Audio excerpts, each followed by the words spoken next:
We're having our second macro view workshop or webinar today. We have our senior geopolitical expert Ahmed Ismail with us. So the overall idea here is to show that global macro or external factors are becoming very crucial, are playing a major role in determining how businesses will perform over the coming quarters. Policy making has been very active this year. So we have seen timely interventions in the US when banks failed, when Credit Suisse failed in the EU, there was timely intervention to prevent a banking sector contagion. And a lot of fiscal measures like the Inflation Reduction Act in the US, CHIPS Act, they have all helped support aggregate demand in the economy.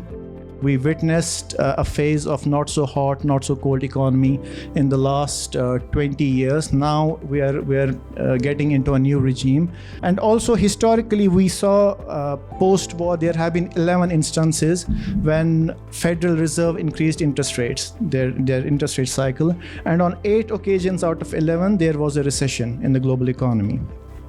Now, the 3 instances when there was a softish landing, on all those 3 occasions, interest rates were already high and they were increased a bit more, not like now when interest rates increased from 0 to 5.5%.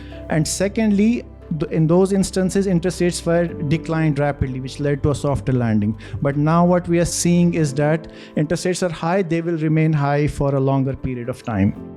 I just want to emphasize 3 key points here before I move and shed some light on each area. Key 3 points here. 1, India is growing at 6% despite so much happening elsewhere in the world. So you see how much India is important to global growth now when China is slowing down under 5% growth rate. Second important point, UAE with 3.5% growth expectations. It's also doing much better when you look at Saudi. By the way, today IMF released its new outlook report, and as per that, Saudi economy is expected to grow by just 0.8% this year. So UAE is doing very well. And lastly, if you look at Europe, there are big issues. I'll explain them a bit more. The structural issues mean that over the longer term, we don't see a lot of growth coming from Europe. And I was looking at the Euro Stoxx 50 index, which is basically 50 best companies in Europe. Okay, their returns over the past 5 years are just 22%, which is like 4% return on an average annually. I think this is the most important sentence out of this whole presentation, that the rates will remain higher for longer. And for all private equity managers, in Q1 on a 1-year rolling basis, IRR was just 0.3% compared to a longer term average of 17%. So you can see a clear hit on earnings in the private market. As a result, what do we expect? We think valuations are expected to fall again. Now, here is the median North America and Europe EV to EBITDA multiple. We can see there's a slight sort of a dip, maybe 10-15%, but there are expectations to see a greater repricing as more and more sort of macros kick in.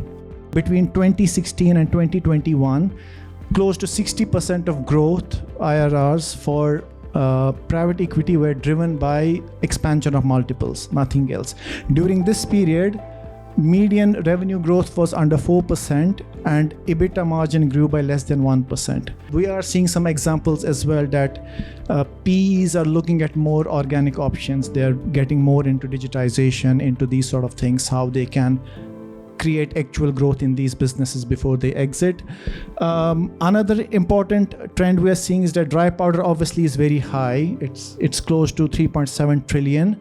Now there are 2 points here. One is that they're not able to find the right options to deploy all the capital. There's a mismatch between valuations.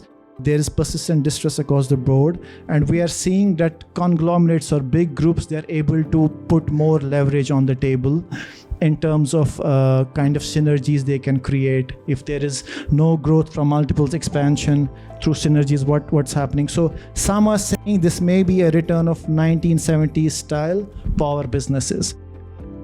Recommendations and challenges, part 1. Part 2, updates on geopolitical events. We'll talk about this. There was a complimentary survey of 12,000 business leaders in 121 countries. And then finally, we have the geopolitical and geoeconomic factors in number 4 and 5, and cybersecurity risks. So what we are witnessing now is a new containment policy against China. And we are seeing this especially between the West and China, and also the West and Russia. Plus, they are seeing how much the West can go far in helping its allies. So they are learning from Russia's experience, while Russia itself is learning from the experience of Iran and Venezuela. How, the example that we cited here, is the fleet of ghost tankers. Many multinationals left Russia. For which reason? Not because they were going to fall under sanctions sometimes, just for the reputational risks, the traffic lights, yellow, green, orange, to know when to move in, when to move out, how much to expand, and so on. From the countries where the investors come from, to the countries where they're going to invest. Election results. And we have the cases of Turkey and Georgia. In 1 year, we will have the presidential elections in the US, November 2024. So if Biden is to secure some points, he needs to sign deals like the Abraham deals. So he's working hard on this, because we can see that most military coups took place in Western Africa. India is seeking to become the new China. But does it have all the attributes to do this? It lacks enough good infrastructure. So the ecosystem for multinationals does not really exist there. 2, literacy. The literacy rate in India. If in China it is 97%, in India it's around 77-78%. If in China we have more than 60% of women who are empowered, who can work, in India it's much less. If the US now wants to replace China, would it like to have a new China later on? Let's imagine a sudden war or sudden conflict between two of them. One of them can cut the trade routes or can stop exporting some ingredients, so it can create problems. Some of the tools that are used strategically, because it's on the country level: protectionism, tariffs, non-tariff barriers, sanctions, market access, trade restrictions, technology transfer, investments or non-investments, and so on. The other one is to limit China's capability of producing them itself.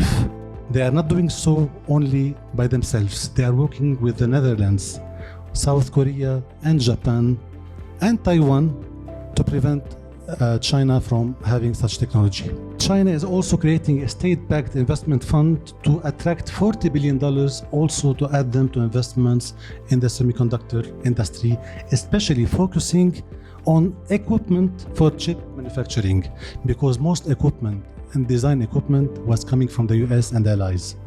So they are trying to be self-sufficient